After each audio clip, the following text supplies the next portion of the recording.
Ni duela 6-7 urte hasi nintzen euskara ikasten, Euskal Herria deskubritu nuen, eta ordutik beraz euskararekin ibili naiz ikasle bezala. Gero, harrezkero beste kontu batzuetan ibili nintzen, eta hara non duela urte bat edo irakurle bat ezagutu nuen, Etxeparekoa kanpoan bizi nintzenean, eta berak erakutsi zidan zer zen Etxepare institutua, eta berak ere animatu ninduen irakurle bezala aurkeztera, eta azkenean Edinburgon amaitu dut bertan euskara hizkuntza eta kulturako klaseak ematen.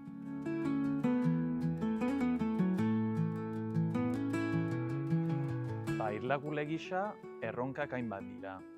Lehenbizi ikasleek jakin dezaten euskara zer den, pixkat ezagutaraztea. Gero egonen dira beti euskararen berri daukatenak, eta horiek topatzea eta gero horiei euskara ikasteko aukera ematea.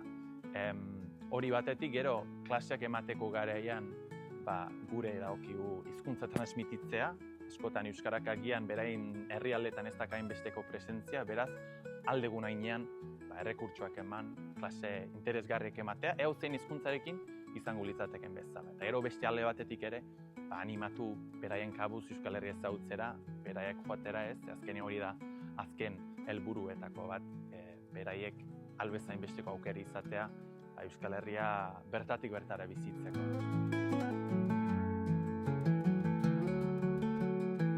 Irakurle bezala nire lehenbiziko urtea bukatu berri dut, eta orduan hau lehen topaketa izan da niretzat.